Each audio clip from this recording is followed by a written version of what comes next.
Are home births really as scary as everyone says, or is it just doctors trying to get you to come to the hospital because we want your money? I'm a neonatologist, so I want to talk about the baby side of things since I specialize in babies. And although I personally would not want to do a home birth, there are ways to make it a safer experience for both baby and mother.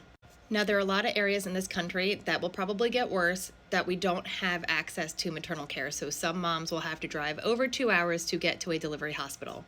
So this chart is the impact of birth setting on pregnancy outcomes in the United States. And so this is the red bar is the home other midwife. So home births, you can see that there is an elevation in infant mortality. My goal isn't to fearmonger. I just want to give you some things to consider from the baby standpoint in order to have a safe birth.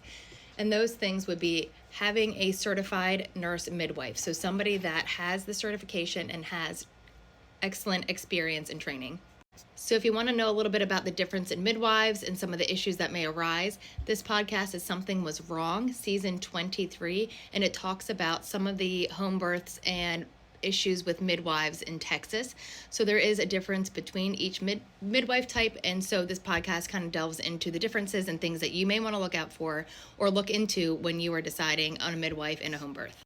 Another important question to ask a midwife is, do they have experience in neonatal resuscitation? So are they NRP certified, or have they taken another course in order to resuscitate babies? And how will they deliver the breaths or oxygen to a baby if needed, if the baby is born at home and requires it?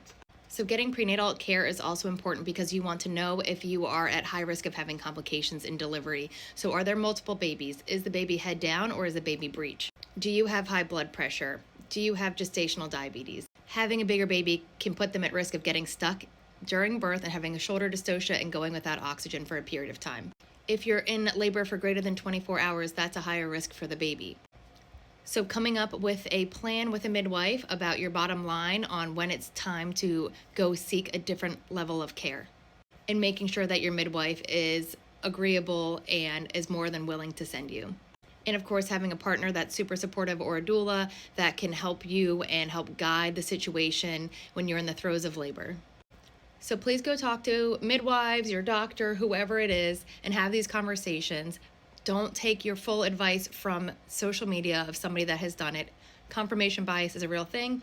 Just because everything went well for them doesn't necessarily mean that's the case for everyone. So please talk to your providers, find yourself a good midwife if you're planning on doing this, and coming up with a plan to make sure that delivery goes as smooth as possible.